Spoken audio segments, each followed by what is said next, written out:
Hey, welcome in Huntsville. Another wonderful good morning to you. Thanks for waking up with us. What do you love about Huntsville? What makes this a great place to be? Everyone here is very genuine and very kind and friendly. You never hesitate to speak up and say hello or good morning or just acknowledge the person walking by. The thing that I love most about Huntsville, I love the peace that Huntsville brings. I love the peace that it gives me. I feel accepted and part of the town and like I belong here. Huntsville is where my lovely wife lived when I met her, so I moved here. So I'm pretty thankful for her.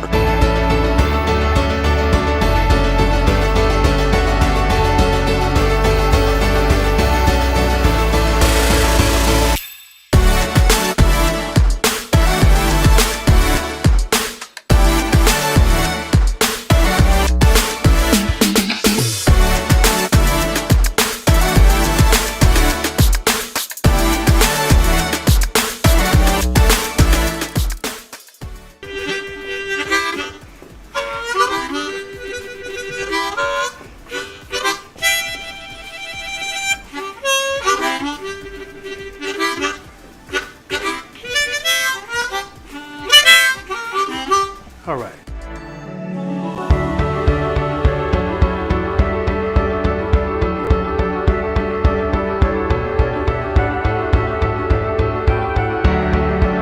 We're bucking for you in Huntsville, Texas.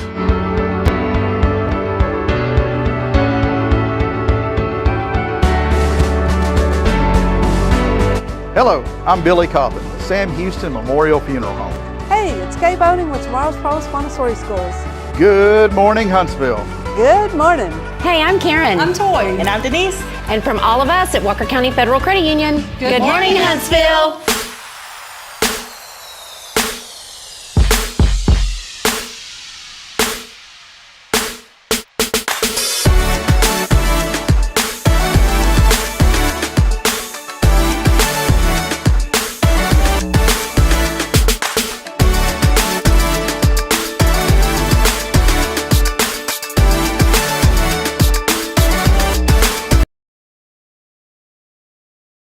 All right. Matthew McConaughey here on the show this morning.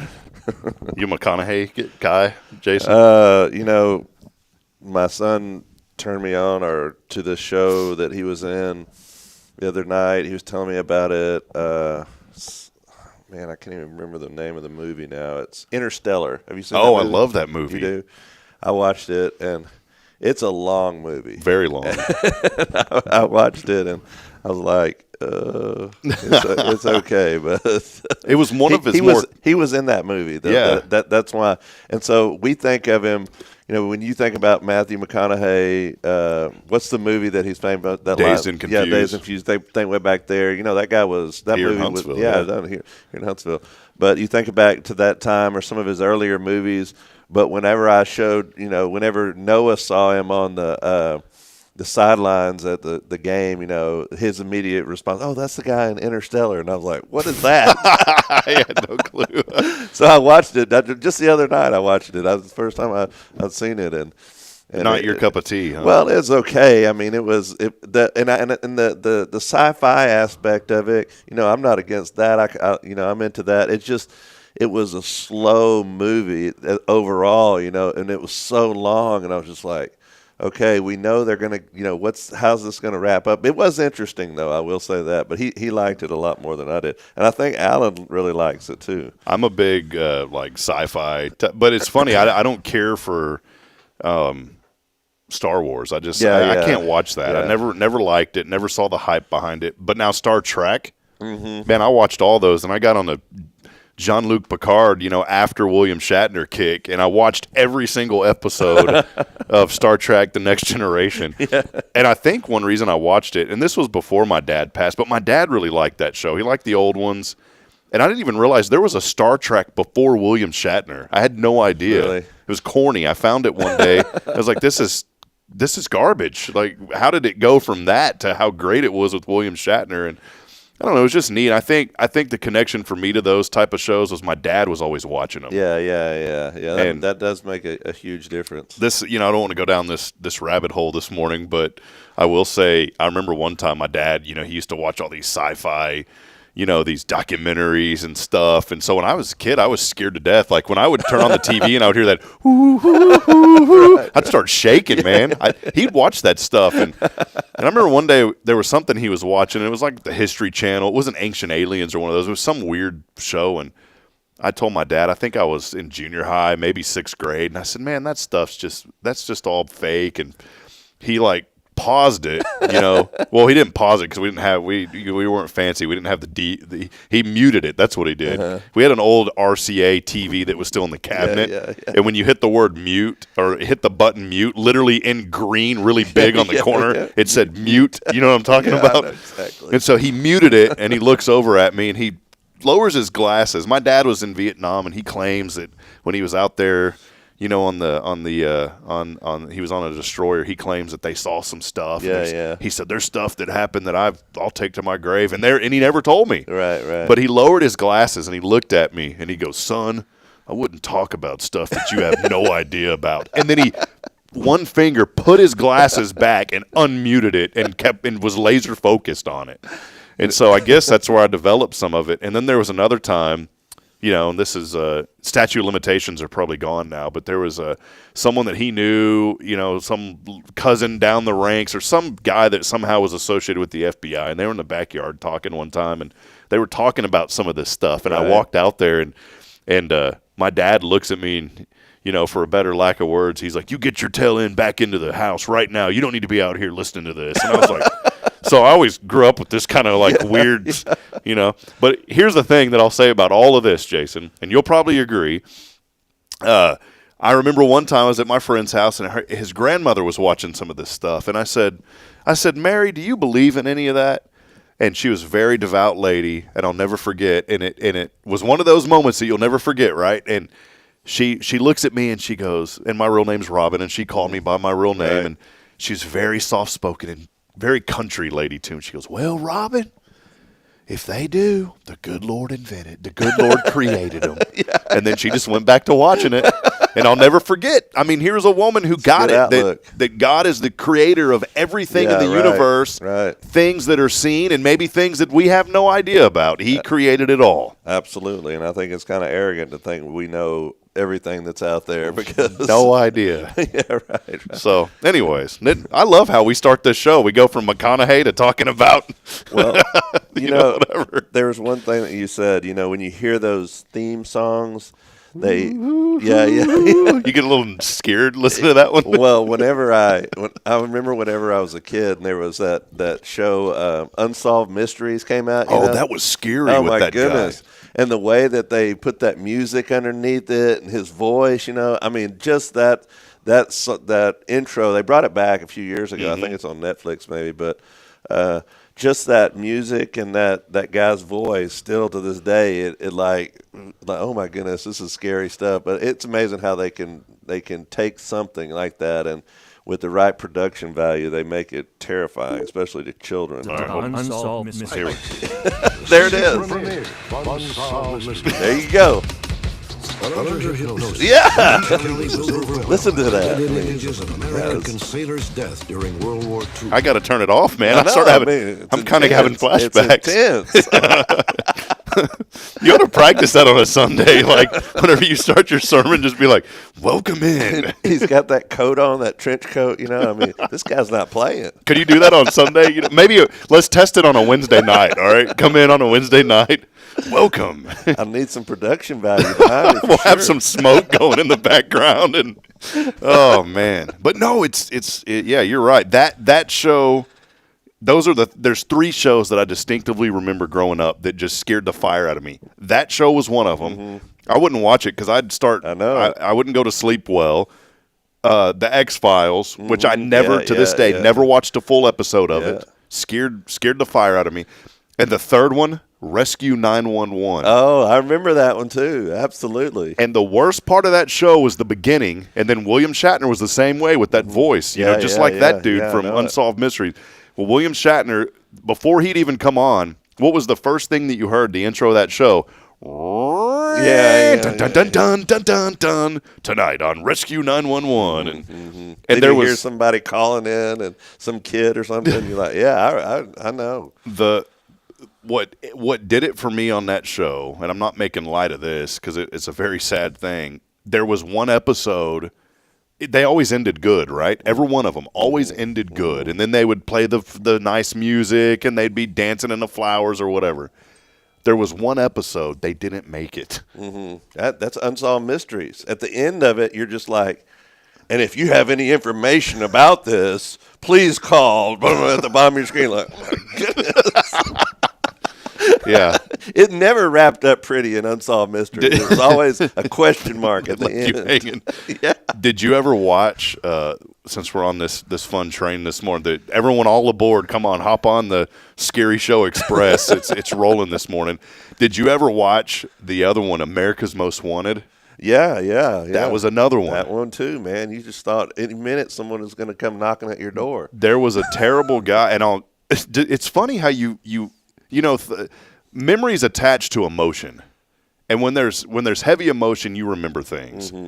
I'll never forget the railroad killer. His name was Rafael Resendez Ramirez.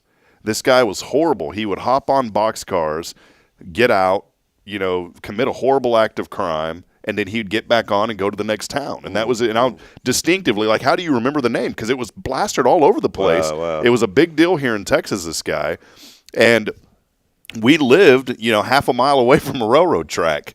And there was railroad cars that were right behind us. There was an old farm in our neighborhood, and through that farm was a railroad track. When we were kids, we used to go ride our bikes there. When the train was parked, they had a huge rock quarry, so they would bring in the rock cars, and they'd load them up with rock.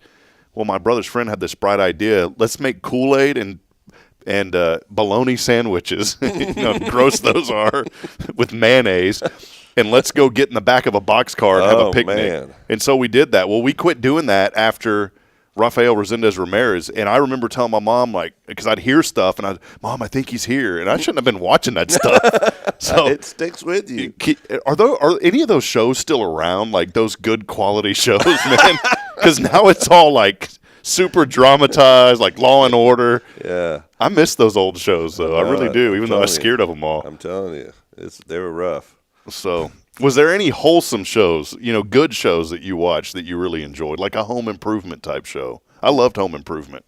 Really? I don't remember any wholesome shows I liked. I can't. I'm sure there were. I just can't think of it. No black and white shows. I know that was before our time. I loved Andy Griffith. Yeah, that was a good one. I used to watch those all the time. Gunsmoke? Did you ever watch Gunsmoke?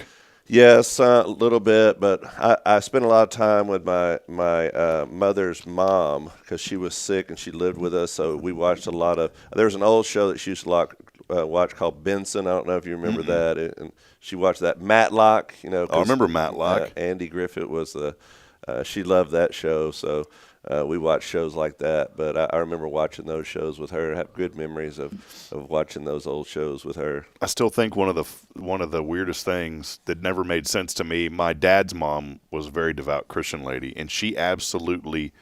Was it Angela Lansbury from Murder, She Wrote? Murder, She Wrote. And she'd be like, I got to watch my Murder, She Wrote. It's on. And she would watch that show, and she got me hooked on the Reader's Digest. And to this day, I still get the Reader's Digest because of my grandma. My other grandma, my dad's mom, she used to get the Reader's Digest, and we'd go over to her house, and I'd sit there, and my dad, they never turned on my dad's mother, they never turned on the TV. They just sat there and talked the whole time. And so I would go over there and sit, and she'd have the Reader's Digest. I remember reading the jokes and stuff in the back of it, but those are good times. Those were the, you know what, here's a little, we want to say, here's the inspiration this morning. I love this because I had no idea we were going to talk about any of this. We always try to find a little inspiration on this show every day. Here's the inspiration. How many of us have said, the good old days? I've said it before. Yeah. But you have to stand and believe. Yep. And change, as old Pastor Buzzy said that I never met, but I just hear his voice because the way this guy described it down in Louisiana. You better quit y'all stinking thinking and believe today that today is the good day. And if you have that thought, you'll go back and reminisce, and sure you will, but I don't want to look back and say, oh, I missed the good old days. I want to say, man, today is a great day. I'm having a great day now. And despite the circumstance, some of you may be going through some of the worst things, unimaginable things, and I'm sorry that you're having to go through that. But I want you to stand on the truth of God's word, that through him all things are possible, and that today is the best day. And I know it may not make sense, but you've got to believe that. And Jason, I don't want to sit here and be hypocritical. It's hard for me some days, all of us, I think, to say that phrase if we're in the middle of something, but we have to look forward to that. We can't deny what we're going through, but we can choose to think differently about the situation. Mm-hmm. Yeah, I remember sitting in when we went on a family vacation a few years ago. We were driving down to Galveston, which was where we were headed, and we stopped at a little a fast food restaurant. We all went in there, and whenever we all go in, because there's 10 of us or 12 of us all together, sit down, and it's a pretty big scene, so to speak. So we're sitting there. People eating. pull out their cameras. Start. What's going on here? What school is this that just arrived? But anyway, we all sat down and we were eating, and I think it was a Whataburger. We were sitting there eating, and this older man comes up and he patted me on the back and he says, you're blessed. He said you'll remember these times. He said just enjoy it. And I thought about that. Time does go by so fast, and especially like when you and I's age, we have young children, and our lives are so busy. There's so many things we got to get to. We were just talking about this morning before we got here. All the things, the scheduling, and this goes on. Before you know it, the whole year has passed, and the month is already gone in January, and but time does go by so fast that you're exactly right. You need to stop and enjoy the good old days, which are right now. It's the old Merle Haggard song, we are living in the good old days. There you Remember go. that song? I do, yes, sir. We need to remember the good old days that are happening right now. Even though things may be rough, things may be hard, things may be difficult, stop and enjoy the time that you have right now, because you never know what tomorrow may bring. I feel like, in your 40s too, it is kind of a midlife point. I never really, it's funny you bring all this up, because this morning I was thinking about, I told you earlier that we lost a cousin yesterday, and I was sitting here thinking about just in the past 5 years, a lot of folks that I know have passed away, and family members, and then one of my really close friends, his wife passed away a few weeks ago, and that I know that's really hard on him. And then right before that, a friend of mine, her dad passed away. And I start thinking, as you get older, time feels like it accelerates. And everybody, I know it's easy to go back and say, man, that went by fast, but it really does.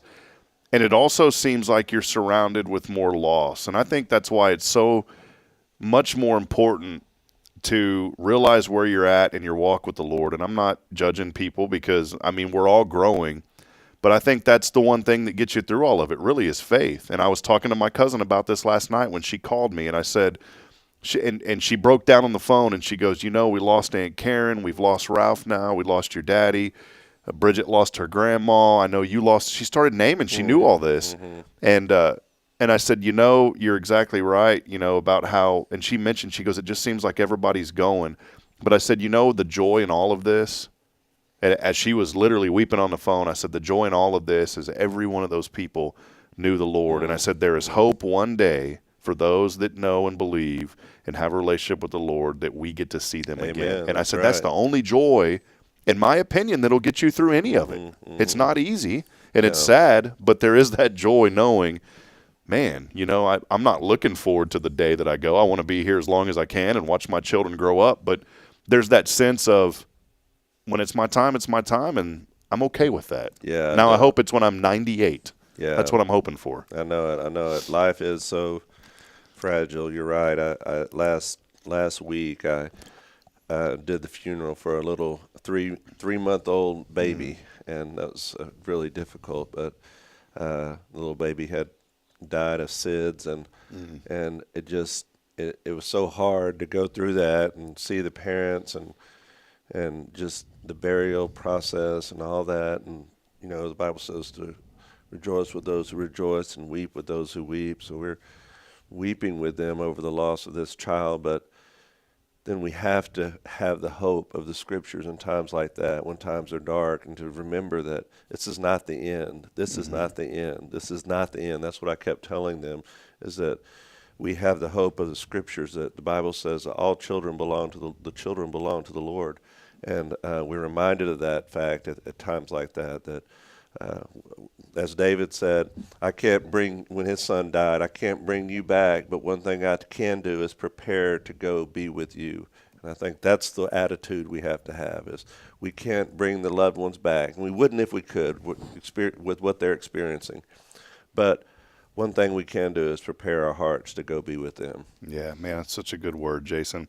Well, good show lined up. We do want to welcome you in. Thanks for hanging out with us here on this Thankful Thursday, episode number 435. Big thank you to our friend Elliot Herzik from Elliot's Jewelers. He's online at elliotsjewelers.com. We are here with Jason from First Baptist, and appreciate everybody for being a part of this show. Some great guests today. Our friends making their monthly visit. You know, we forgot to roll out the red carpet for them, but our friends from Deep Clean, Texas are here this morning.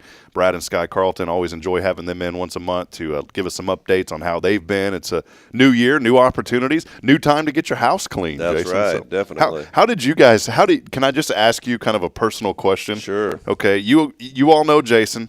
You know, 10 children and blessed family. But how do you manage? How do you keep a house clean with 10 kids? No, we don't. No, Kim works really hard. We all try to, but you know, it's like I tell them, if everybody does a little bit, it's not about the house being dirty, because it's about being cluttered, you know, trying to keep the clutter out of the way.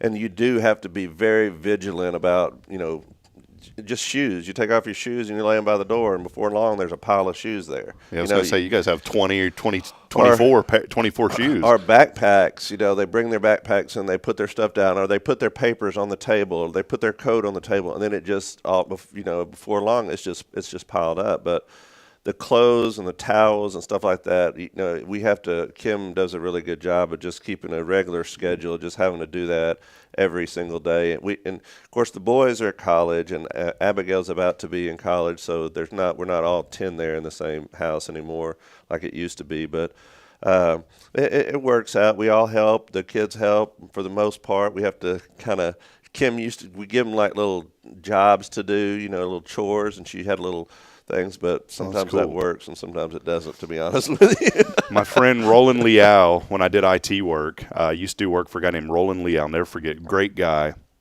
And they had a very large family. I believe they had either 10 or 12 children. And I remember going over there, and for me working on the computer, I used to do their computer work, but I always enjoyed it. And I saw how Roland had this, and it's like they were running this family. It was like a business, and literally you'd go in, and on the refrigerator there'd be names and little magnets, and they'd move them around. And I think one of the greatest things, and I love books, and you know, my problem is I get halfway through one and then I go to the next one. That's one area I need to work on, is I can't complete a book. I always go like halfway through, and then my mind is on another direction. But I do have a love for reading, and my daughter does now. I'm so thankful that I'm helping to instill that into her little life. Right. But I'll never forget Roland's house. You'd walk in, their living room, I don't even know if it was really the living room, because they converted it into a library, and every wall was just was shelving, and it was full of books. Awesome. And I remember walking in there, and like 7 of the kids were just laying on couches reading. Yeah. And he's like, yeah, they just love reading, and you know, and we try to instill that, and it's been great for them. And the older children would help with the younger children. So when they would, you know, I was over there one morning, they were all getting ready to go out, and the older children were helping the younger children with their breakfast. And I was like, all right, this is how this works. And I asked Roland, I said, you know, why so many? And he just said, you know, we just have a love for each other, and a love for our family. And we just wanted to have children, and we felt like this is our calling, and so they did it. And my goal is, I always used to joke and say, man, I want to have 10 children minimum, so at least one of them hits it big.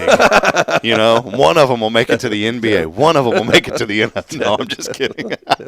No, it's fun. We have a good time, and we live out of town, and so a lot of times the kids are outside a lot. course, not in the last few days. Of course, they love the snow. I wanted to talk to you about that. When we come back, we'll talk about that. But they love that. They had a good time with that. But they spend a lot of time outside messing around and running around. So we're not always right there, which I'm thankful that we have that opportunity to get them outside and run around, play basketball, do whatever they kickball, baseball, whatever, swim. So it's fun. It's good. I wouldn't have it any other way. Awesome. Well, we'll ask Sky and Brad kind of their techniques. How to keep your kids clean. How to keep them moving. So, how to teach them to clean the house. I think Sky just had like a belt movement there. No, I'm just kidding. She didn't. That would have been my dad. Like, boy, get in here and clean this up. In a loving way, though. It instilled a lot in me. I miss my dad and love him. Well, we're going to take a break. We do not have a giveaway today. We will have a big giveaway on Friday, and so all you got to do is text in today on the 0 Degree Creations phone and text line. Go ahead and enter in to win for Friday. You can text in your name on that 0 Degree Creations phone and text line at 936-339-0139. Again, the number 936-339-0139. We'll step aside, take a break. As always, our Thankful Thursday is brought to you by First Baptist. More information online at fbchuntsville.org. You can also download the all-new FBC app through Google Play and the App Store. Just search for FBC Huntsville. And we'd love to see you here on Sundays, 9:30, service at 10:45. Brother Jason will get you out by noon. That's right. Especially if the Cowboys are playing. We'll take a break. We'll be back in a moment. This is your show. It's Good Morning Huntsville. Please stay with us. We'll be right back in just a few moments. Hey friends, Rob Hipp, Media and Community Outreach Minister here at First Baptist Church, Huntsville. Let me ask you, when's the last time you felt real hope? Maybe it's been a while since you've been to church, or maybe you've never felt connected to a church at all. Well, friends, that's okay. Here at First Baptist, we're a harbor of hope, and we welcome everyone just as they are. We have programs throughout the week for all ages to come together, ask questions, grow in faith, and find the hope that only Jesus Christ can bring. Whether you're looking for a fresh start or a community to call home, we'd love for you to join us. Come experience something real. For more information, visit fbchuntsville.org. First Baptist Church Huntsville, a harbor of hope. In this harbor of hope, we are safe inside. Illuminate your child's future at Tomorrow's Promise Montessori Schools in Huntsville. Established in 1997 by Kay Boning, our award-winning center merges Christian values with 25 years of Montessori excellence, promoting wonder and discovery in every child. As the only Montessori school within 45 miles, we provide a fun and friendly environment, individualized Montessori methods, and love and care as if each child were our own. Safety is a priority, and with a recent $50,000 investment, our facilities inspire growth, creativity, and learning. Plus, as a nonprofit, we open Montessori doors to families of all economic backgrounds. Partner with the community pillar where every child's promise shines bright. Discover Tomorrow's Promise Montessori Schools today. Visit tpms.life. That's tpms.life.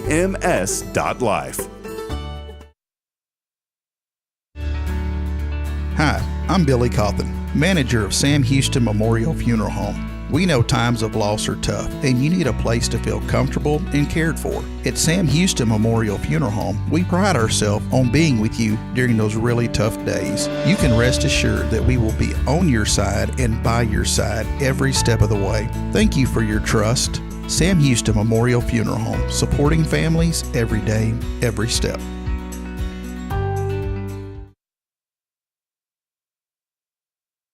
This is Guardian Defense in Huntsville, Texas, a trusted family-owned and operated gun store and range in the heart of East Texas. Guardian Defense is your one-stop destination for Texas LTC, NRA basic pistol and rifle courses, pistol refresher training, as well as a wide selection of quality firearms and ammunition. At Guardian Defense, empowerment is within reach through their Texas DPS-approved license to carry classes. Certified instructors will guide you through every facet of firearm safety, conflict resolution, and the pertinent legal aspects. Book now to become proficient and responsible in handling a firearm with complete confidence. For the eager learners, the fundamentals of pistol and rifle usage await discovery in their comprehensive 8-hour NRA basic courses. You're invited to connect with Guardian Defense on Facebook and Instagram, or give them a call at 936-293-0364. You can also visit them online at GuardianDefenseLLC.com. Guarding and Defense, your reliable partner in mastering firearm safety and acquiring quality firearms in the heart of Texas. Huntsville Executive Office Suites. Elevate your business image with prestigious move-in ready suites ranging from 150 to 3,000 square feet. Enjoy conference and training rooms, furnished and unfurnished options, custom build-outs, phone service, and a welcoming lobby. Coffee bar and dining area included for tenants. Benefit from 24/7 secure access and flexible lease terms. Located on Lake Road. Move-in begins in January. Contact Raven Property Management at 936-225-4378. Hey, I'm Denise Olivas, Business Account Specialist at Walker County Federal Credit Union, and our business is helping you take care of your business. In addition to personal accounts, Walker County Federal Credit Union also offers business accounts and business lending for commercial customers. We're devoted to taking care of the needs of our individual members and helping our business members with their financial success too. Call us today and find out how easy it is to work with Walker County Federal Credit Union. Member NCUA.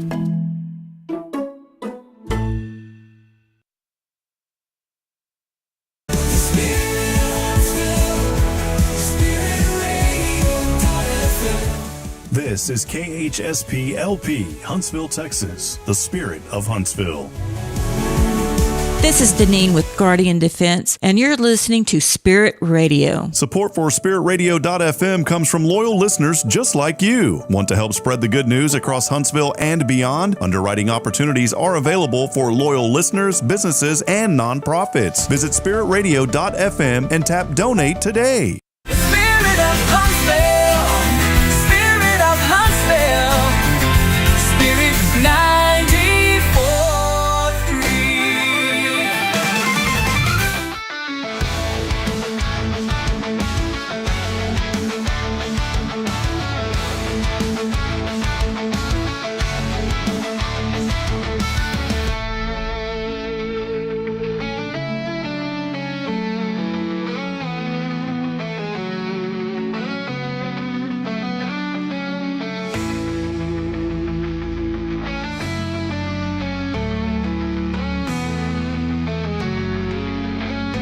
All right, friends, back at as we continue on a fun journey this morning. Welcome back into Good Morning Huntsville. It is your show as we promote and celebrate all things good here on this program. We also want to lift up our small business owners and the great work that they do in helping our economy here locally. It's one commitment that we had on this show this year was to highlight more local small business. And as you're getting up this morning, some business owners may not want to get up. It's 29 degrees, a little chilly this morning, not as bad as yesterday. We'll get up to 51 today, so any remaining snow that's out there is definitely going to melt by the end of the day. Rain returns to the forecast this weekend, although it will be rain. No winter precip, 60 degrees Sunday, 80% chance of rain. And so we are thankful for a little bit of a warming trim. We're also thankful, like I said, for small businesses, and very thankful to have our friends back on from Deep Clean, Texas, Mr. Brad and Miss Sky. Good to see you guys. Hey, buddy. Good to see you. Hey, Happy New Year to y'all. Happy New Year. Yeah. Are y'all feeling like the winter, I don't know, that good feeling of kind of cold and snuggly, happy? Do y'all like the cold weather? Well, this is where opposites attract, right? I love the cold weather. This guy's over there shaking her head like, she's no not way. so much for it. Yeah, it gets below about 85, and she's putting on a sweater. So, but I enjoy it. I had neighbors, people commenting on my Facebook, where's your son's hat on? Because he's out playing in the snow. He didn't want to wear it. He kept taking it off. Right. So I'm not going to force my child to wear the hat. And one person was like, why does that say North Dakota State on it? Well, that's because that's the hat that I had, and that's the hat that he was going to wear. So, it is what it is. But I think my son loves the cold, and my daughter, they're like me. We love the cold. My wife, not a big fan of it, I don't think. It's not like she's going to get out of shape over it, but she doesn't like the cold. Me and the kids, we love the cold. Yeah, no, I'm with you, man. I feel the same way. Y'all are a special breed. Hey, we didn't make it only 8 months in Fargo, though, so that'll tell you something. Yeah. Well, what have y'all been up to? It's a new year. I know new opportunities. I'm excited about everything that's going on with Deep Clean Texas and just seeing the success of the business and the growth. Sky, I know for you and Brad, especially as owners, it's an exciting time. Let us know what you've been up to and just how things with the business are going. Yeah, thank you. So new year, we've gotten some goals. We've laid out the calendar, and I've already got our quarterly meetings together and set up. When I met with our the team leads, the trainer, and we discussed what, some topics that we want to work on with the team. I don't know how to. We're just going to muster, and we're going to get the team together, and we're going to continue to train. I think that's like super important throughout the year to do, because it's so hard to just. Our employees mostly work on their own, and they'll clean a house by themselves, and so it kind of gets lonely. You want to have time to get together. And so we've laid out our calendar. We've talked about the goals, with our leads, and we talked about how we're going to just quality control, I guess.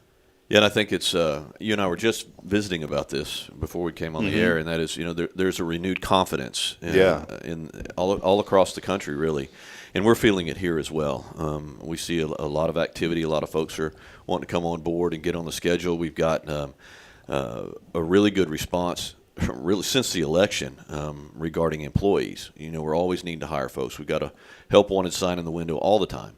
And, we're just seeing not only an improvement in numbers of people, but the quality of candidates that are showing up. And it's really, I think, reflective of the new administration that's coming in and this feeling of confidence that everybody seems to have. It's enjoyable. Yeah, I think it's good for business, especially, and it doesn't matter who's getting elected or what's getting elected. It just seems like that time is always, there's always a lot of stress and anxiety. And then once you get past the election day, that things kind of feel like, okay, there's things moving again. And I think for all of us as business owners, there's that collective sigh of relief of like, okay, the election's over, let's get back to work, let's get after it. And I think people are feeling that too. And, especially in y'all's business, it takes the right people to stay devoted to a cleaning business. I know you guys know that. Absolutely. For me on the outside looking in, it takes the right people.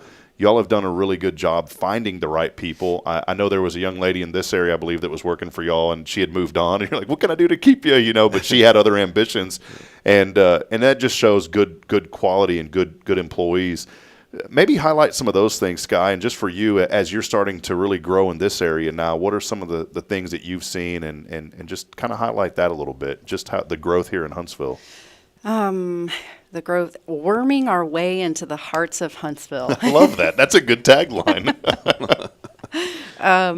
Has been interesting. It's been interesting, but first getting to know everybody in the small businesses through WCRC and.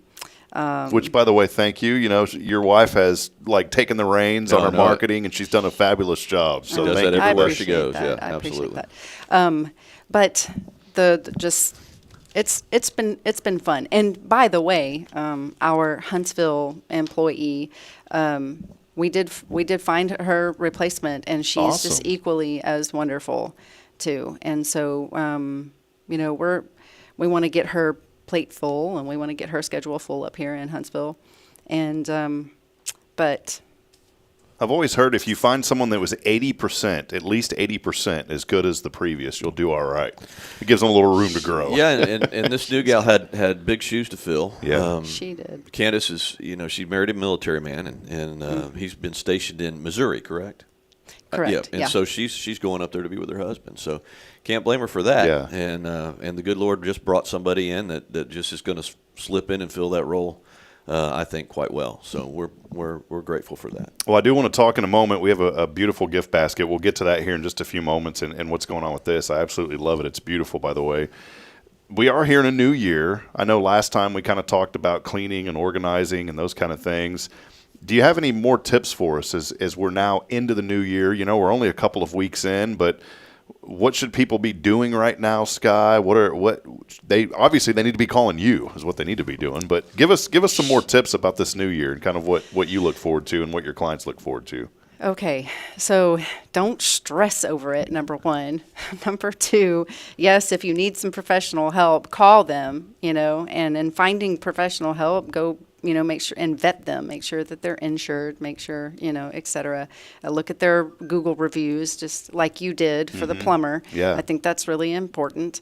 But also just right now, with it being so cold, not a lot of people are going to be super motivated to move around.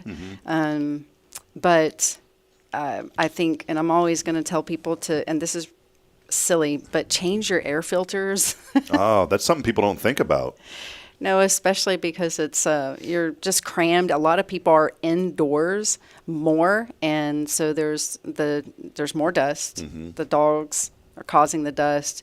Your dead skin is causing the dust. I know that sounds disgusting, but that's relatively, that's what's on that's the dust that's on your ceiling fans and in your air is from your hair and your dead skin. It's you. You're sloughing off in your house. Yeah, it's pieces of you. And I know that sounds disgusting, but it's true. So change those air filters. It'll really help. I know I'm just kind of fireballing a few questions to you, Sky. Again, Sky and Brad Carlton here from Deep Clean Texas. They do great work. Residential cleaning, deepcleantexas.com for more information on how they can serve you and your family. Speaking of family, we were talking to Pastor Jason a few moments ago, and for those that may have a larger family, what are some tips that you have, especially if you've got 5, 6, 7 children? I mean, all of a sudden, things can get cluttered pretty fast. Yeah, they were talking about that earlier today. Okay, 10 so kids. 10 children. Can you imagine? No. We've got half that many, and that was a project. They're all off the payroll now, though. So we're happy about that. They are, yeah. I would say, wouldn't you, Brad? Is they were talking about it, and you just kind of got to treat it like a military. This is, have an organizational chart. This is your job. This is your job. These are your roles. This is what, give them chores to do. One of the things that was successful for me at a certain time, my kids would leave messes around, and at the end of the day, I would, if they left things around the house, I would pick them up and put them in a bin, and they would have to earn those objects back if they wanted to. So it would be toys or even their favorite shoes. They would have to earn it back with good behavior, and that was pretty successful. They didn't. Pastor shaking his head. He must have tried that technique. Well, he says he's taking notes. I know for us, it's difficult because, and we only have 2, but I mean, by the end of the day, there's stuff all over the house. And then we're just so flat out exhausted that we're not picking up every single thing. And then all of a sudden it turns into a once a week frenzy.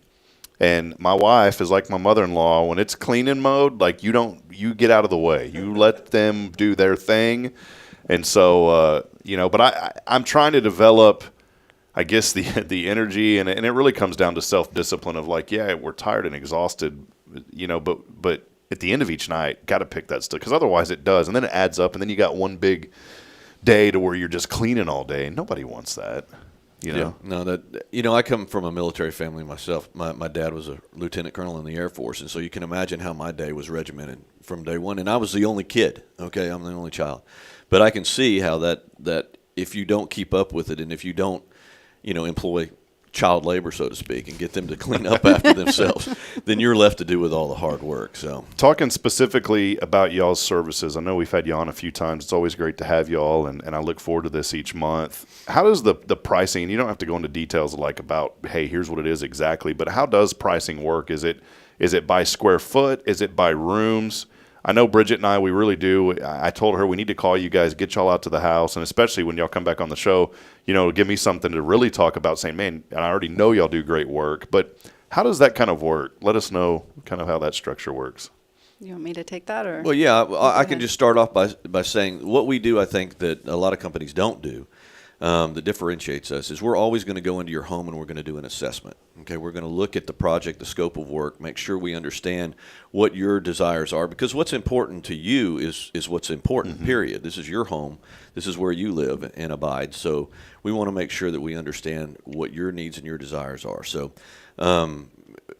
we go in and take a look at what the scope of work is. A deep clean, an initial clean, if you haven't had professional cleaning services, obviously is going to be a little bit different. That'll be the more expensive of the cleans that you get. And then if you want to get on a program or a weekly, bi-weekly, monthly type service, ongoing service, then we'll set you a price based on that, understanding how many hours that our gals are going to be in the house.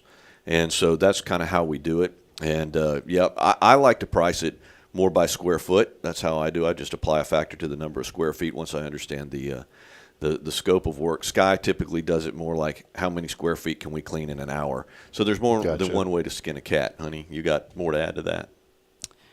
No, I think that's excellent. I mean, usually with an initial clean, you're going to want to be more thorough. And honestly, you were asking for tips anyway. If you do move forward with recurring cleans, that is a tip. That's a good way to get yourself motivated to clean up before the cleaning people get there. That's also a good motivator. They'll save you a few bucks too. And, well, there's a difference between housekeeping and house cleaning, right? Housekeeping is picking up the clutter that is in our way, so that we can focus on cleaning the house and making sure we disinfect and get things sanitized for you. Perfect. Okay. Well, give them a call. It's Deep Clean Texas. They're going to take care of you. They're serving the Huntsville area. I know far south down into – how far south are you guys going now? Spring Branch. So, yeah, y'all are Houston. pretty – that's great. Cypress, Spring Branch area. We're in Hockley and Waller. Obviously Cypress. That's where we started. And Magnolia, Montgomery, Conroe, Willis. Spring. We're moving all through those areas. Yeah, well, that's great. So if you got, look, maybe you're watching, because we do have friends that are down in Montgomery County as well. It's Deep Clean Texas. They're online at deepcleantexas.com. They will take excellent care of you, and they are also a Hello Huntsville ethical business directory member. I've had people ask, well, what does that mean, the ethical? Well, look up the definition of ethical, first of all. Secondly, what we describe it as is just a company that's going to do what's right. We don't allow just anybody into our directory. You know, I did this in Georgetown, and I had a company call one time, and they wanted to join when we were doing something very similar, 8 years ago. And I went and saw their Google reviews, and I said, I'm sorry, you guys are like a 2.8. Well, those are baseless. I was like, no, there's like 50 of them that are 1 star. We don't want people to be in that directory that don't commit themselves to customer service. Deep Clean Texas, well over 200 reviews, 4.9 stars. And I love that, by the way. I don't like 5 stars. I love the point, because it means there's always room for improvement, and it means you're not buying reviews. When I go online, man, when I go online and I see somebody that has like 400 reviews and they're all 5-star. Yeah. I saw one the other day. I was searching for plumbing companies. Here's a perfect example. This one was not local to Huntsville. It was more of a regional type plumbing company. But I knew that they were bought reviews because this was a plumbing company. One of the reviews said the product was simply amazing. It did everything our family needed. And I'm sitting there like, you're a plumbing repair. It just didn't sound genuine, right. You know. There was another one that said it shipped fast. We were so thankful. Maybe it was a faucet or something. I don't know. But to me, the red flag went up. You could tell right away that this, and then the names, and then you click on it, and it's like, how did they review this plumbing company, but they also reviewed 30 others on the same day all over the U.S.? Yes. Yeah, we had a competitor of ours that is no longer in business that had something similar to that. Just all these fantastic reviews, and we're like, man, we're in trouble with these folks. What are they doing? And you get to looking at them, and the reviews are from like Indiana and Fort Lauderdale, Florida. It's like, wait a minute, you guys travel a long ways to clean a house. Deep Clean Texas, man, you guys did really great on that interior upholstery repair. Thank y'all. You know, something like in New Zealand. New Zealand. Exactly. But that's what I'm getting at is when we say ethical, it's a company that does things the right way. That's what Deep Clean Texas does. Sky and Brad, y'all are all about giving back too, and I love the fact that you brought this gift basket today. Sky, tell us a little bit more about what's going on with this. So every year, this is our 5th annual Valentine's date night. This thing is loaded. It's not even loaded with what is actually going to come with it. I just threw this thing together for appeal. Yeah. But the Valentine's date night giveaway, our 5th year, it's a like, a share, a follow type contest. You also get extra points or entries if you give to our Cleaning for a Reason fundraiser page, which is included in our social media. So if you go to our Facebook page, you'll see this ad. And it's a wonderful contest. So, but this year is different because we've got 3 we're giving away, 1 for each area that we serve, area and surroundings. So 1 for the OG area, which is in Cypress. I thought you meant like original gangsta. You know, that's that's what she means. That is what I mean. That is that OG. It's our OG because that's where we're from. Okay. OG location. Love that. Okay. All right. I was picking up what you're putting down. Okay. You were. And then Montgomery County, Conroe area and surrounding, and then up here in Huntsville as well and surrounding. And so, and this is open for everybody. In years past, we've done it for just customers, recurring clients only or previous, but they're in competition with everybody now, as long as you're in our service area, which is obviously pretty wide span. So, what you will get, and there's 3 different baskets, and I've rallied my friends from small businesses and local small businesses, and I've asked them, hey, do you want to sponsor some of the items in here? So every basket is going to get the same thing, but they're sponsored by different people. Plus, we are going to be, let me just give you an example. We're going to be supporting local small businesses. So in Huntsville, the steak dinner's coming from 1836 Steakhouse. The flowers, the roses, will be coming from a local florist here. And again, all of this is stated, so you'll see who we're buying them from. You'll also see what local company sponsored these items. You'll get a bottle of wine. You will get let's see, a steak dinner, a bottle of wine, roses, specialty chocolates. You'll get a gift certificate, a cleaning gift certificate for $300. And then you will get some satin lips from our Mary Kay, Kay friend from ours too. I feel like I'm forgetting something. There's like 7 different items. Yeah, there's a bunch of stuff in there. Yeah, well, just go to the Facebook page. It's Deep Clean Texas. I put the link there, facebook.com/Deep Clean Texas, and make sure to be a part of this great contest. And we're excited about it. I know that we're sponsoring something. I forgot what it was. You had asked us to sponsor something. Here in Huntsville, you're sponsoring the roses. The roses, yeah, that's right. So we're sponsoring the roses. So yeah, this is a beautiful way not only to to have an opportunity to possibly win something great, but another opportunity to support a local business. And the biggest takeaway I want from folks to know is Brad and Sky are committed. They started this in Cypress, but they're working hard up here in Huntsville. They're committed to this community just like they are their home community. And so let's support local. I said the other day, a lot of businesses were closed because of the winter weather. And in a way, I'm kind of thankful when these discussions happen, because people are saying, well, why did they close?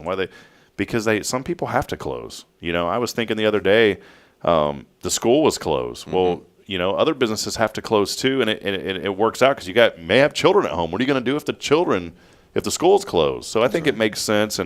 And support local business, because these folks are working hard. They want to take care of this community. Let's show a little appreciation, love, and take care of them. And I've always said businesses have to find a way to give back if they truly want to be successful. This is one way they give back. The other way, and I always want you to talk about this just very briefly, is the Cleaning for a Reason. I know we talk about it every month, but there's always somebody new. Give us a quick kind of Cliff's Notes on the Cleaning for a Reason and what this initiative is, Sky. Cleaning for a Reason is a nonprofit organization. I can't remember where they started. I can't remember when or what year, but they've been around for a few years. And they connect cancer patients with cleaning companies like Deep Clean Texas, who will offer free cleans to them. At whatever level. Sometimes, some companies will give them a 3-hour priority clean where they'll send one person in for 3 hours.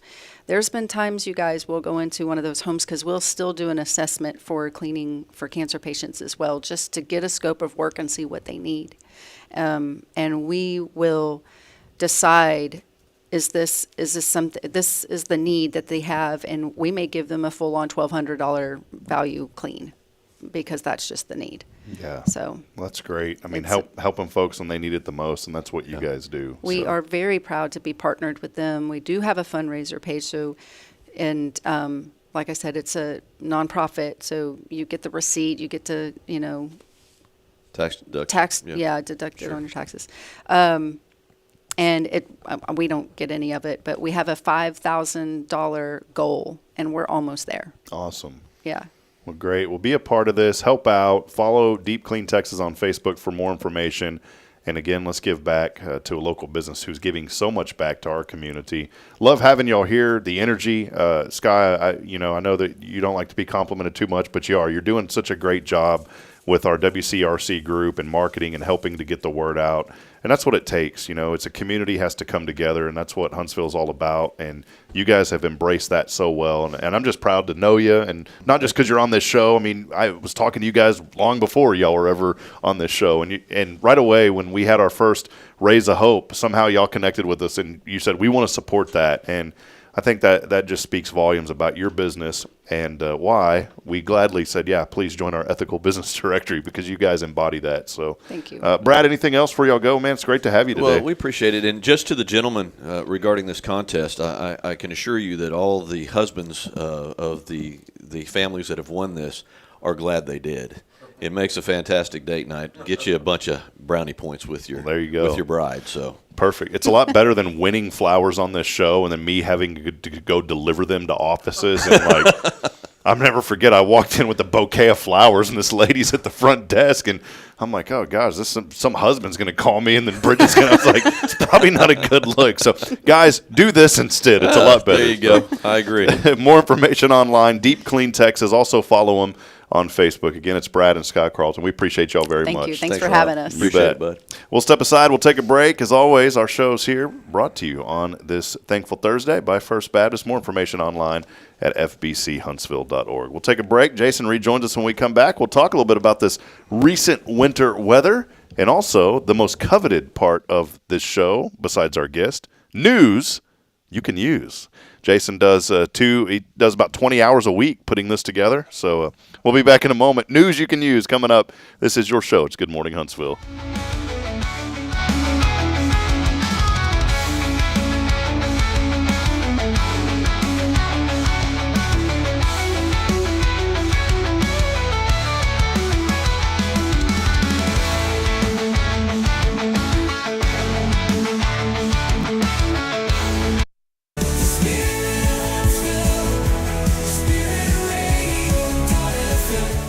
This is KHSP LP, Huntsville, Texas, the spirit of Huntsville.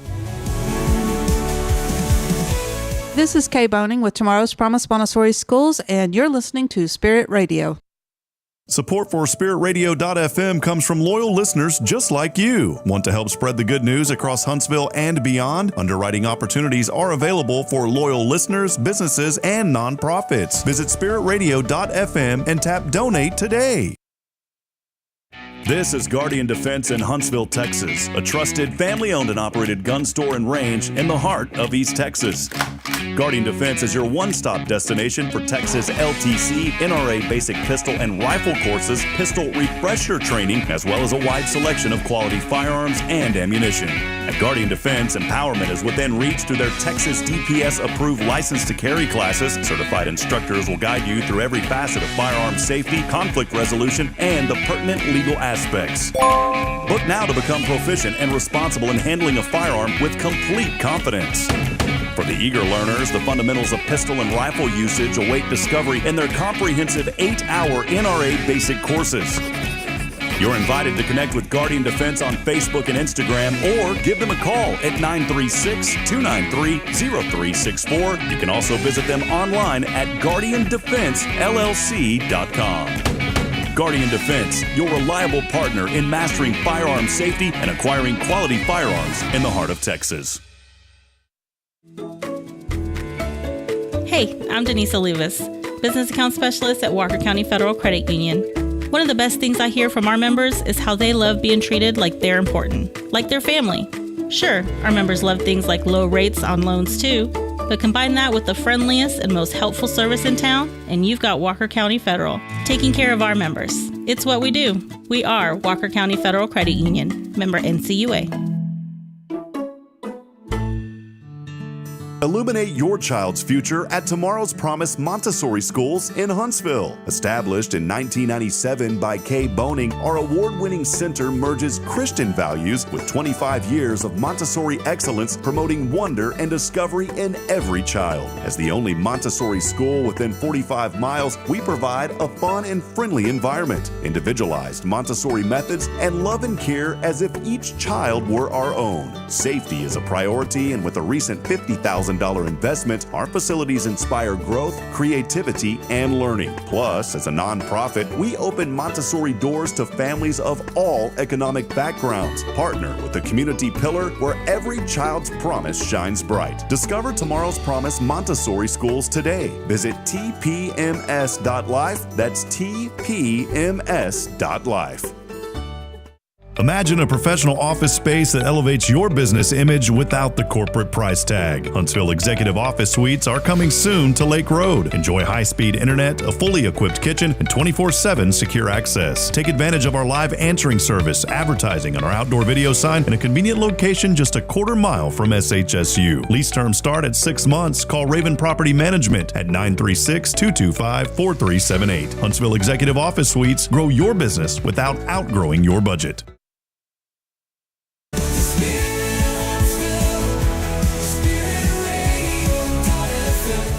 This is KHSP LP, Huntsville, Texas, the spirit of Huntsville. Spirit of Huntsville, Spirit of Huntsville, Spirit 94.3.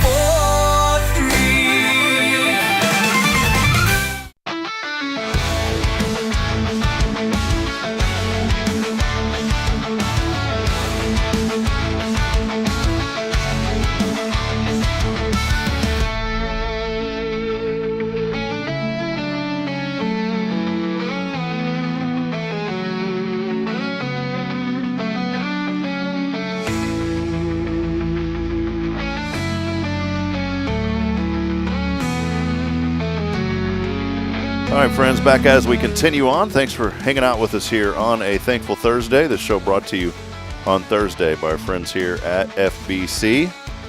Great place to be. I'm a little partial about that, but it's a great place to be here at FBC. Oh, it's awesome. That'd be like that would be a slogan from the 90s. Yes. Or the 80s. A great place to be at FBC. Yeah, definitely. And I can hear the jingle. I will say, one thing I'm excited about, Rob, is, and I don't know if you talked about this, Paul Oley at the gallery, we're thankful that, he gave you the place to start there, and then moved over here, and we're currently working on a brand new studio that hopefully we'll be able to reveal in the next few months, get that up and going. But I'm telling you what, I'm extremely excited about the opportunity to have a brand new studio there. So that's gonna be neat. Can we use like old school like Circuit City talk? It's gonna be state of the art. State of the art. Do people still say that? I can't wait, because we're gonna be able to use it for so much of what we do here in house and First Baptist Church, plus Hello Huntsville, and just we understand the importance of getting the Word of God outside the walls of the church. And, you mentioned this, and a while back, several years ago, we broadcasted, and we had our sermons on online, over the airwaves, and reached a lot of people behind the walls. Yeah. A lot of people. Literally behind the walls, this was just 1 hour on Sunday that we broadcast, and we had letters sent in, and we'd had actually inmates that when they were released, they'd stop by on Sunday and sit in our morning services, and I would get to meet them. And, most of them are here. If they're here over the weekend, it's just over the weekend because they'd missed the bus, or, they have to stay. If they got out on a Friday, then they'd have to stay the weekend and leave on Monday or whatever. For whatever reasons, logistics kept them here for the weekend. And so... but it's amazing the amount of people that we reach. And so one of the things we wanted to do was to increase that opportunity to reach beyond the walls of the building, to reach over next door, behind the walls there, and to some of our other units. So we wanted to be sure to get the message out, the message of hope, the message of the scriptures out beyond the walls, and that's one thing that, bringing you on and now starting the new radio show, the new radio program, which we're hoping to get up and going this year sometime, and getting that broadcast over. What's the call letter and the call letters and the KHSP 94.3. 94.3. But it's going to be a while. We still got to do the tower and the transmitter, so we're hoping, with the studio, maybe in the next few months we'll have all that rolling. We're excited about that. Before news you can use, do want to mention a big thank you to our friends at Huntsville Memorial Hospital. They are our streaming partner here on the Good Morning Huntsville show. We've got some more information about the great things that HMH is doing here in our community and more ways to serve you better for healthcare needs. Please go see our friends at Huntsville Memorial Hospital. I know there's some chatter sometimes, 15 years ago this happened. Things happen everywhere. But there's new leadership. They've been working very hard, and they're doing amazing things in our community. It's a place that I would trust to take my family. In fact, we do. We have taken our children over to HMH for different various procedures and things that they needed, blood work and those type of things. They have always done things professionally. The leadership over there is doing great things in our community. Support our local hospital system. Again, it's Huntsville Memorial Hospital. They are the reason that we're able to bring you this stream now. So thank you to HMH. Absolutely. Absolutely, and the hospital is, like you said, they have worked so hard to. I know a lot of the people that were on the board and have worked so hard to keep the hospital here in Huntsville, to expand the hospital and hopefully, I know they have a lot of things on the docket for expansion and other things they're looking into, but a lot of small communities over the past 10 years have lost their hospitals. So we should be very thankful to have that hospital here in our community, and to the support that they provide to our community is very, very good. So I would concur with everything you said. Thank you for what each and every person over there does. All right, I wanted to bring up a few things here, Rob. First. Oh, wait. Hold on. All right. Hold on. There we go. J-Bay News you can use. All right, definitely. We need that production value to set up our segment. But the first thing I wanted to just mention was the winter storm we had over the last few days. Hopefully you got a chance to get with your kids and get out and enjoy the snow. I think this snowstorm that happened we caught the northern tip of it, but not a whole lot. Out in our place, we just kind of got a dusting, but enough to make a few snowballs and things like that. I know further south they even got more. They had pictures in Galveston and whatnot of snow on the beaches. In fact, my wife's sister, she lives now in Gulf Shores, Alabama, and they had a record snowfall there in Gulf Shores on the beach and everything, and they were she was sending pictures from Gulf Shores, and they really enjoyed it. I just wondered what you thought of the snow, what your kids thought, if y'all got a chance to get out and enjoy any of the snow. My kids got up early that morning, not having school. They didn't have school yesterday or the day before, and so they enjoyed that time off. And my littlest one, she was just so infatuated with the snow, and she just loved it. She had a smile from ear to ear, and it's the second time that she's experienced snow, but it's the first time that she really remembers, and my wife got some great pictures of her out in the snow. And we have a new puppy that we had for the past few months. It's a sheepadoodle. Mixture between an old English sheepdog and a standard poodle, and just a loving dog. We really have fallen in love with this new dog. It's an inside dog. We keep him inside. What's his name? Scout. Oh, I like that. Okay. Yeah, and it's my daughter's dog. We got it for her birthday. But it was his first time to experience snow. And, I mean, you would have thought that he was just born again. He was so happy to get out and run in the snow because he likes the cold anyway. In the last few days, he's been wanting to go outside. And when he goes outside, he's got long fur. He's the cutest little dog, our big dog. But when he goes out, he gets all wet. We have to give him a bath, but he was really excited yesterday. So what about you, Rob? How did y'all enjoy the snow? Well, we enjoyed it. Before this, I wanted to say they named the winter storm Enzo. Enzo. That was the name. And it has it's an Italian name, You know, at first I thought it was like a Spanish name, and since the storm was in Texas, the National Weather Service was like Enzo, you know, but that's not it. It's Italian. I looked up the name Enzo. All right. Why would they name it this? It means ruler of the home. I guess it drives you in the home. The storm is ruling the home.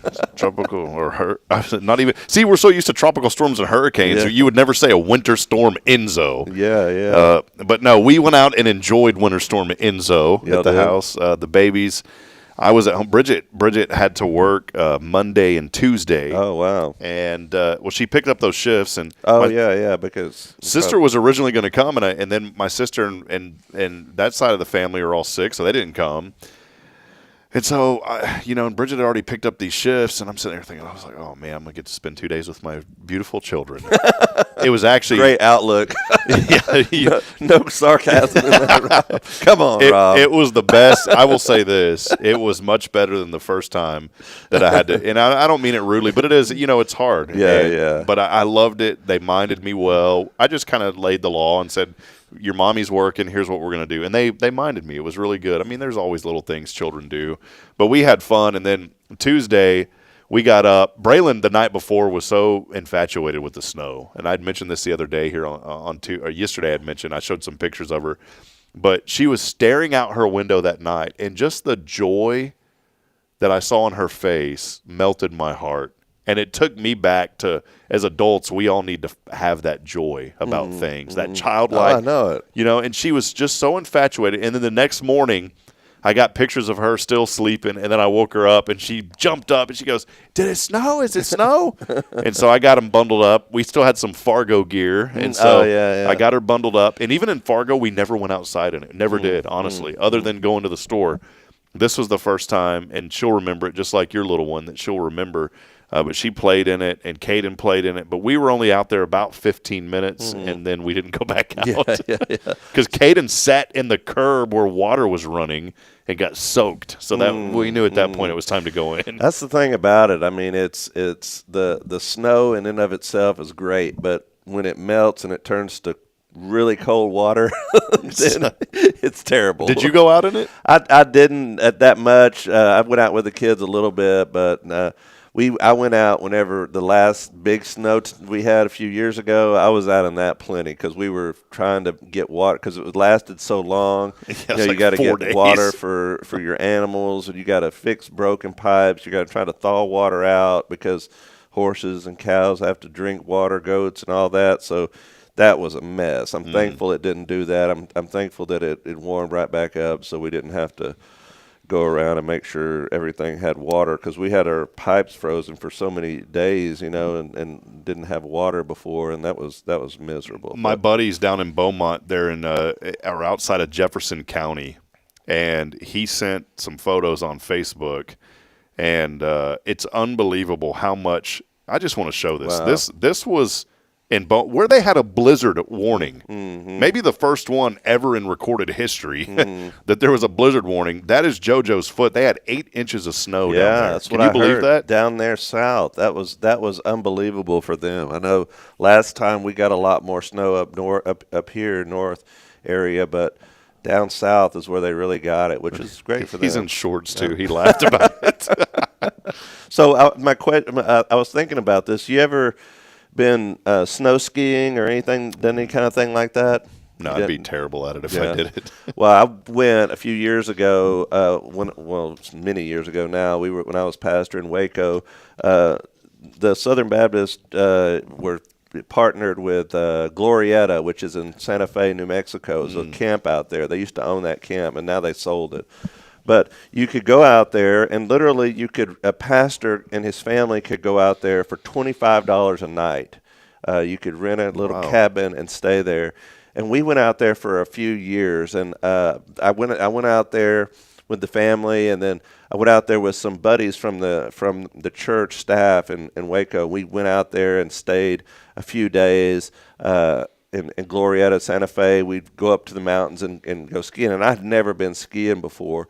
And I tried it, and it was fun, but if you're taller like us, it's a lot harder, especially hard on your knees. And So I wasn't very good at it, but I did enjoy it. I enjoyed being up there. And Santa Fe, by the way, is a beautiful town. If you ever get the chance, you should go over there. Just the different scenery is beautiful. It's not really that far when you're traveling. So, but that was a first thing that I wanted to hit on was the winter storm. Winter Storm Enzo. Winter Storm Enzo. The ruler of the home. Carnival Cruise Line is banning this controversial electronic item on all their future sailings. Vapes?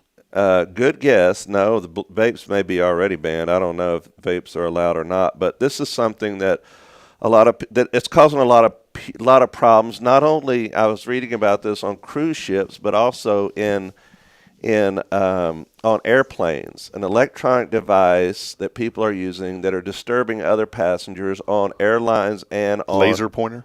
No, that's a good guess though. What would you give me another hint? I don't know how without giving it away. It's a watch? No, it's a Bluetooth speaker. Ah. They're eliminating all Bluetooth speakers. I could see that, though, yeah, but because this is becoming a major problem because people are just not thinking of other people and they're playing their music, when they're laying out by the pool or they're here and there, they're just not thinking about other people. So Carnival Cruise Line is now banning those any Bluetooth speakers from their cruise ships. If you were on one and had a speaker, what would you be blasting? Some Merle Haggard, George Merle Jones? Haggard. I don't know. I would be blasting some Merle Haggard. Man. I'd be blasting some Merle Haggard and then Hello Huntsville. Rob would be giving us all the latest news from Huntsville. You'd be blasting that sports station up there in Dallas. That's what No. People on the crew, Huntsville, what's this? Hello, Huntsville. No. All right. Next, on the sporting front, there's just a couple of things that I wanted to bring your attention to. The Athletic published an article about the college football playoff championship. Did you get a chance to watch it? I don't mean to laugh, but you know what's funny? I didn't even realize it happened. And I got an alert that says Ohio State won. Yeah. And I was like, oh, really? I was hoping Notre Dame would win. So you're not the only one because the people were pretty astonished once the numbers came back that the average viewership of this championship was 22.1 million viewers, which is the third lowest since 2014. And they're really trying to toss around ideas of why the viewership was so low. The lowest reported was when Georgia blew out TCU a few years ago. But this has really kind of got them wondering why the numbers have dipped so low, because they thought the numbers were going to be higher due to the college football playoff and the way that it was laid out. Do you have any idea why it might be lower? I'm not a huge fan. I know we have Sam Houston here in our backyard, and I love our college and our Bearcats here. I'll support them, but I'm just not a huge fan of college football like I used to be. And it's all the NIL. It's the money thing for me that has just made it to – and they can't blame the college football playoff.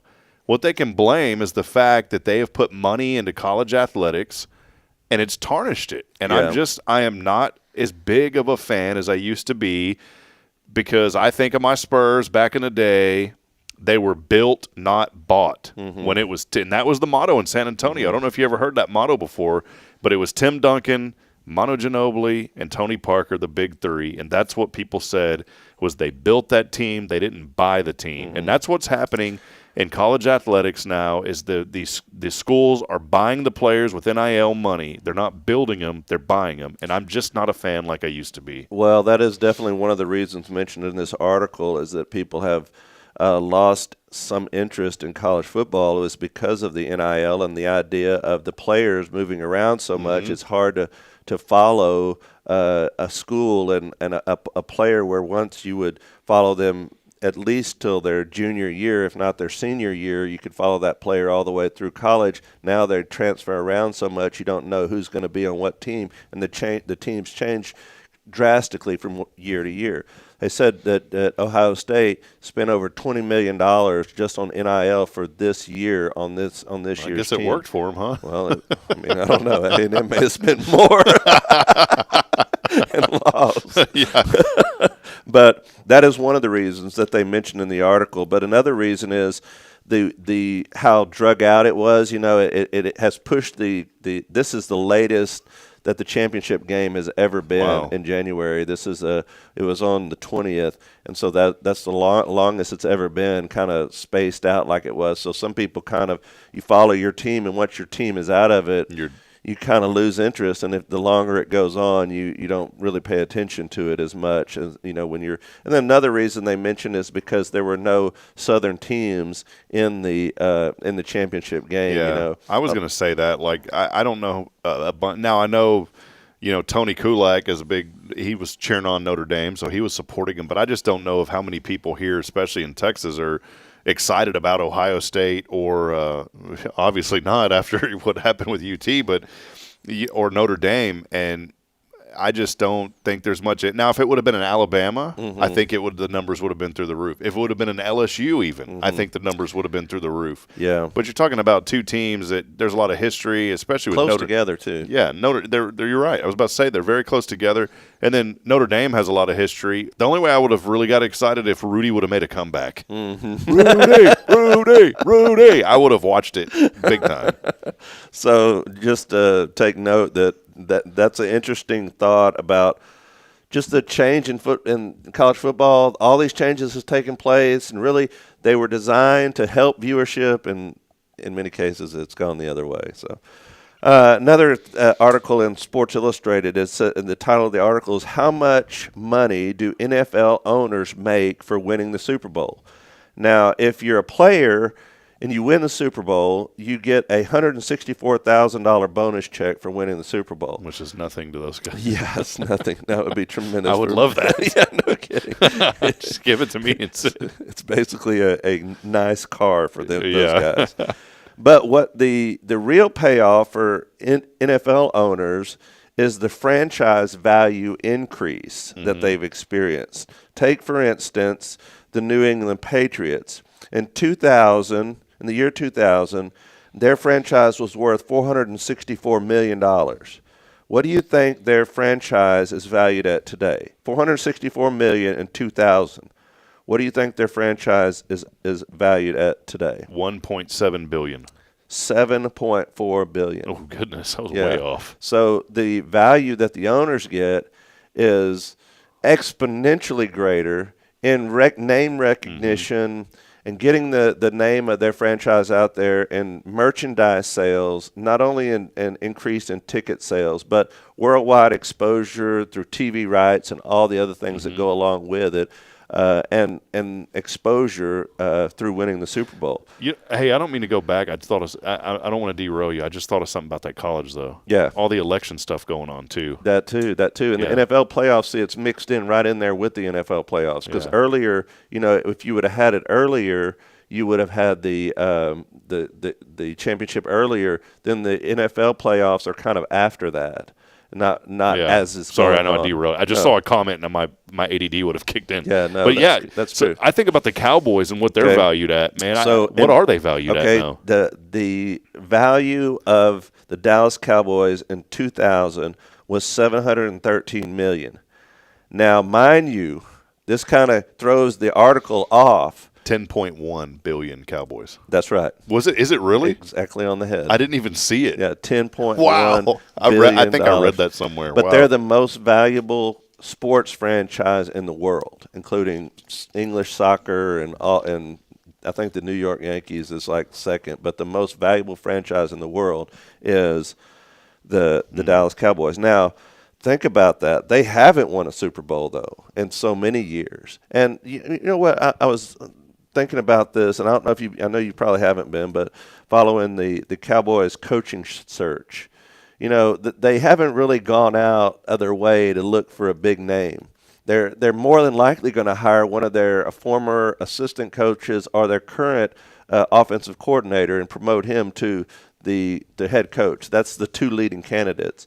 And they're saying that one of the reasons that is because Jerry Jones doesn't want to pay a big amount for a coach. Now, you're talking about a franchise that's worth $10.1 billion. Don't you think he could afford to go out and get the best coach available? I still think they need to get Art Briles. I'm just saying. Man, it's frustrating to watch because every day I hear about that, and I want the Cowboys to do well, and I think they need a really strong leader in there, but I think they're just going to get somebody else in there just to go along with through the motions, just so Jerry Jones can get all the credit. I'd like to get a former baseball player back in there like they did for like 3 years in a row. It started Chad Hutchinson back in the day, and it's like, who's this guy?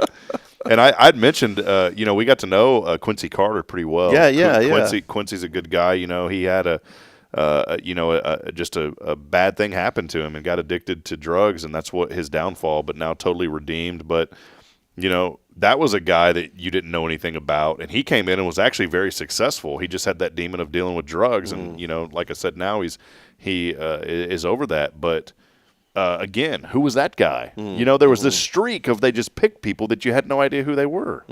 Definitely. On a different note, on the item of food, I wanted to bring this article to you. This is, they've recently noticed a dramatic decrease in the amount of consumption that people are having when it comes to drinking milk. Do you drink milk? I do, yeah.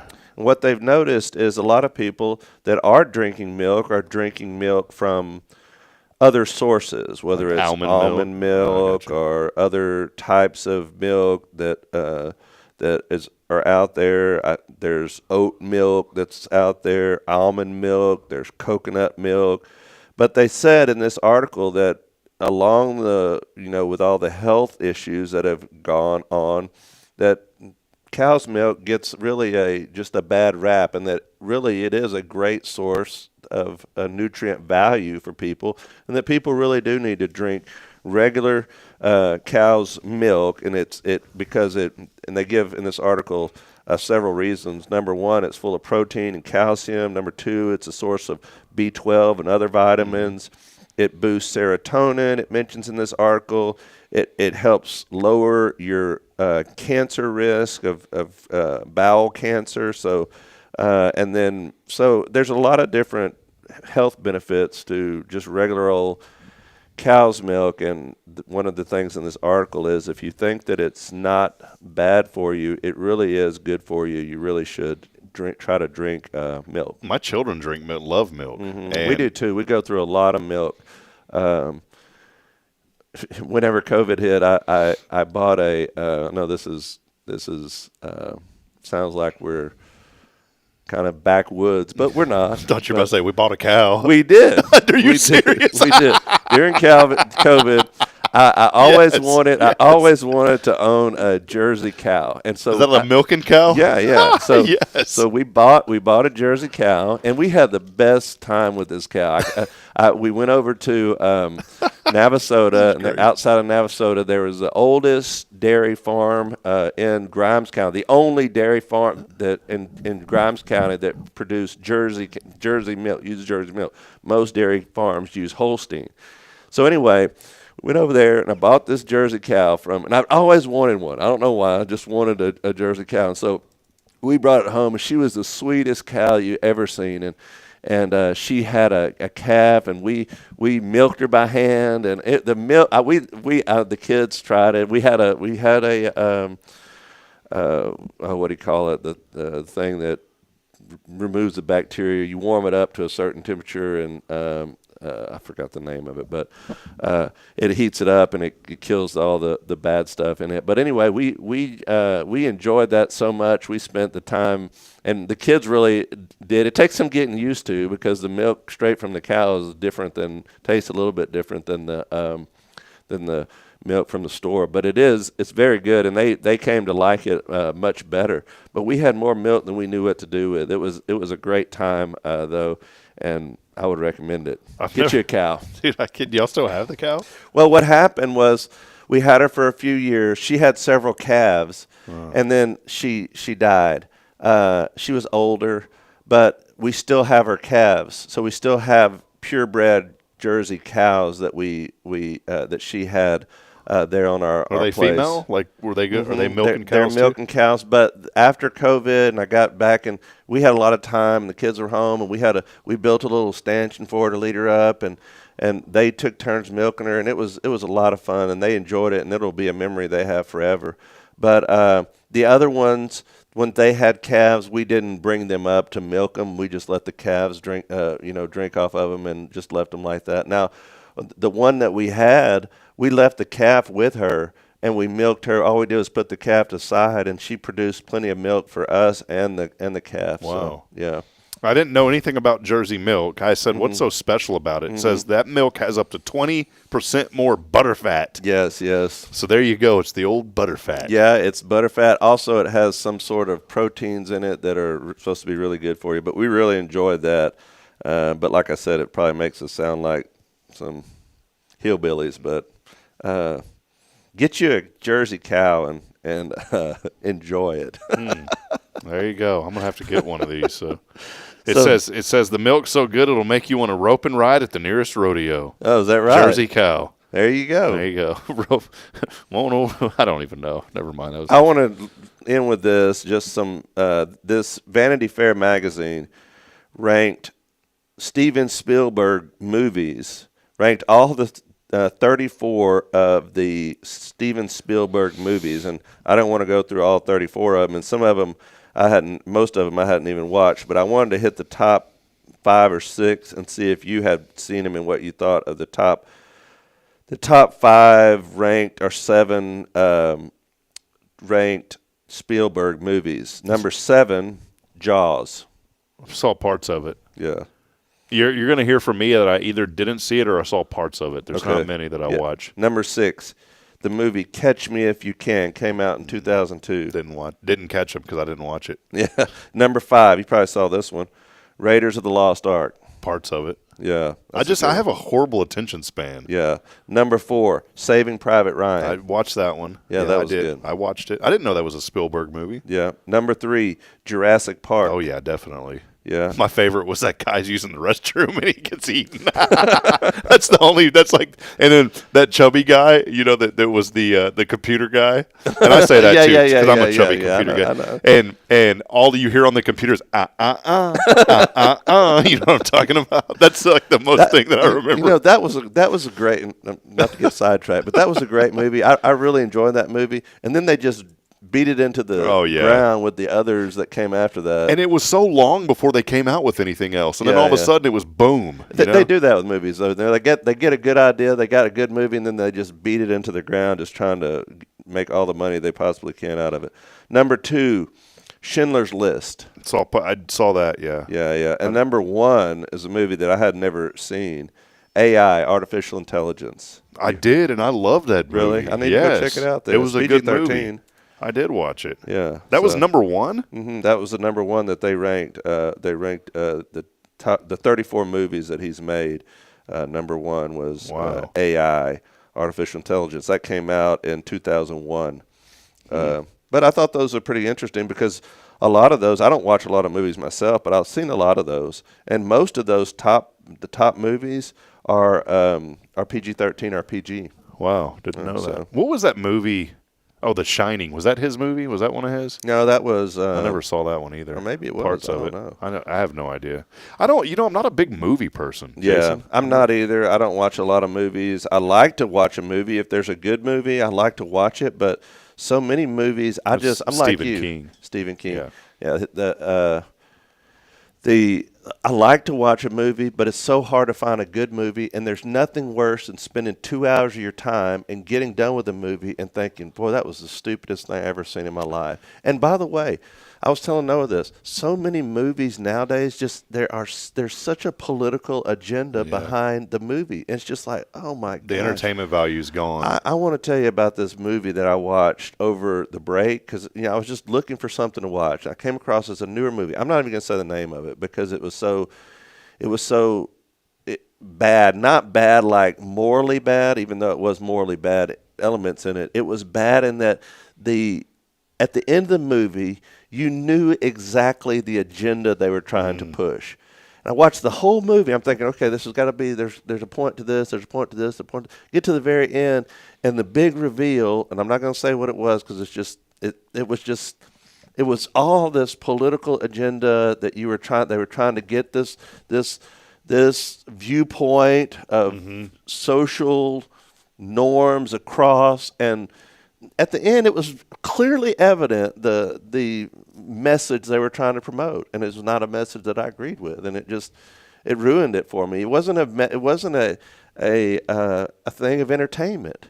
It was a propaganda film. But anyway, that's what a lot of that is, unfortunately. And yeah, it's like everybody that writes a movie can't make a movie just for entertainment value. There's got to be a hidden agenda to it. That's why I think that you and I and other people have just checked out of the idea of watching a movie. But I do like to see a movie. I like to enjoy a kind of an escape. But you spend 2.5 hours, 2 hours of your life, you don't want to waste on something that is worthless. You know what I'm saying? Yeah, it is unfortunately the way it is. And I wanted to ask you, we're about to wrap up here in just a few moments. Do want to remind you, please text in. We're going to have a giveaway tomorrow, and you can text in. All you got to do is text in your name on the Zero Degree Creations phone and text line. That's 936-339-0139. You'll be eligible. The more times you text, you can text once a day, but you'll be entered in to win tomorrow. One thing, and I'll go back to this, and just we were talking about cleaning earlier. Mm-hmm. It's listening. Why would I get an email about HVAC filters? I have and we talked about changing filters. Man, I know it. I was listening. Why did I get an email about that?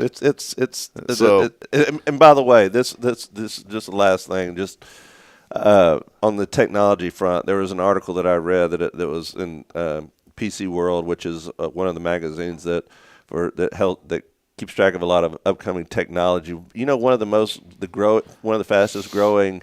There's several articles I came across. This it was the fastest growing social media platform is a thing called Blue Sky. Have you heard of that? Well, I ain't gonna talk about that one. Oh, really? Yeah.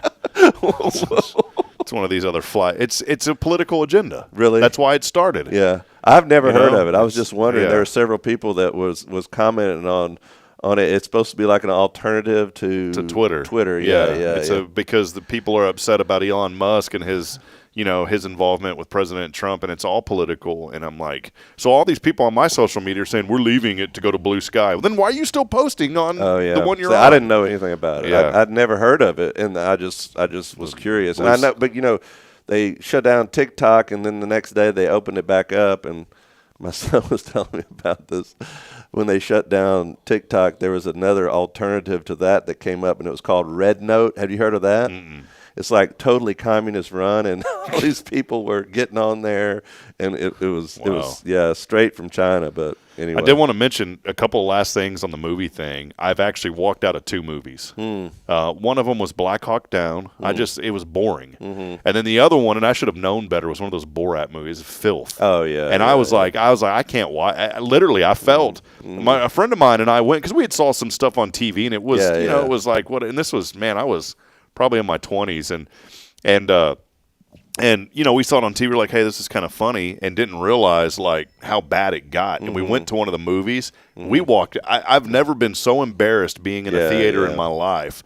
We literally, after 10 minutes, looked at each other, and we felt so bad about being in that movie, we left. It's horrible. Have you ever had an experience like where you walked out of a movie, and not maybe because of those things, just like it was a bad movie or anything? I can't think of one that I walked out of. Like I said, I don't get a chance. And by the way, I can't even remember the last time I actually went to a movie. Because many of them are just streamed, and if you wait, we went to Moana too. Oh, really? Yeah, for the kids. Yeah, that's good. Was it good? It was all right, but it has like a weird, it's the weird spiritual thing, and I'm like, I don't want my kids. Yeah. I know it's like for kids, but it's you got the grandma coming out of the ocean, talking. I'm like, kids, that don't really happen. Yeah, I can't remember the last one that I've seen, but I don't think that I've walked out on one. Probably should have. Yeah. Well, there you go. Well, Jason with us. Appreciate you and another extended show. We always appreciate the opportunity. Hey, real quick, I did want to highlight, I'm really excited. This week we're going over some leadership stuff here with the church, and I love doing this. We do it twice a year, but maybe highlight that for folks out there, just kind of the leadership things and why that's important. Well, I'd just like to say, we start out this year, and thanks to you, Rob, as a staff, we got together and we just said, so many times, I've mentioned this several times here and elsewhere, I've been here 10 years, and that's kind of a turning point. If you look on the wall down here of the pastors, it's one of the longest 10 years of any pastor that's been here at First Baptist Church. And so I don't want to get into a habit, and I know all of us are in the same boat, but whenever I preach a message, I always tell people I always preach to myself first, but I don't want to get into the habit of just going through the motions. It's so easy to just get into a routine, and that routine becomes a rut. And a rut, as we know, is just an open-ended grave. You're stuck there. And I don't want to ever do that with my life or with the ministry. It's too great of a calling. And so we started talking about it back in November and December about really, where do we want our church to be? Where do we see God moving? How do we want to give people a vision for what we believe First Baptist Church could and should be in the years to come? So for 2025, we've set the beginning of this year just as vision casting. And by the way, I stepped out a minute ago and I went down there, and Rob had this great idea because in Habakkuk it says, write the vision on the wall, write the vision down. God is telling Habakkuk this vision, and he says, I want you to write it down. And I said this in the sermon, not so that God would remember. He doesn't need to remember, so that you will remember what you prayed for, what you asked for, what you received. And so Habakkuk, he says, I want you to write this down so that the people may see and that they may run. And you have this idea. Let's put the scripture up, and it says, the righteous shall live by faith. And you put, and we that was your idea of that part of it. Yeah, but we had black magic markers there, and we have everybody that's come by write down what you want God to accomplish in your life and in our church for 2025. Let's write it down and cast it unto the Lord and say, Lord, this is what we're praying for. This is what we want. This is what we desire. But ultimately what we desire is what you want for us, Lord. So, and by the way, so I walked out of here a while ago and went to the restroom and walked down and read some of the latest things that people have written. And then as people are going by there, we're praying over it, praying over those for however long it takes. And if you read some of those, it'll bring tears to your eyes, the things that people are praying for. And they're anonymous. We didn't tell people, don't put your name on them. There's no names. It's just anonymous. But people are praying for deep things. And I just believe with a spirit of prayer, and I said last week, there's a time to pray, and then there's a time to get up and go and do what God's called you to do. It's there's a time to pray, and then there's a time to get up. And we looked at Nehemiah last week. Okay, Nehemiah says, all right, I'm praying for this, and now I'm going. And I'm going and do what God wants me to do. I'm doing something about the problem. I'm not just sitting back waiting for God to drop it out of heaven. I'm doing something about it. And so we're believing that God is going to do something great here in Huntsville and through First Baptist Church and through all the people that he's brought on staff over the last couple of years. And everybody here committed to praying, God is going to do something great. And we're committing ourselves to revival, that the Holy Spirit will work in the lives of families, work in the lives of individuals, starting with us, and then collectively in the church as a whole. So as we've been set this week aside, which was a great week to set aside because we've had so much cold weather, and just set this week aside for prayer and for casting vision to say, okay, Lord, what is it that you want us to do? How can we be most effective for you? And what I'm committing unto God is that 2025 will be unlike any year in my ministry and in the history of this church, hopefully. That we look back over the course of this year and say, man, God was up to something great. And let me just say, anybody watching, listening, however, if you don't have a church, man, all we are is a group of broken people that need encouragement and strength, and we gather that encouragement and strength from one another and from the Lord.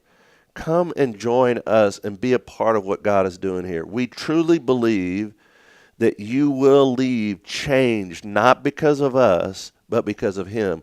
And what we want God to do is something great here in 2025, and we're believing he's going to. Amen. That's a good word, Brother Jason. Good stuff, man.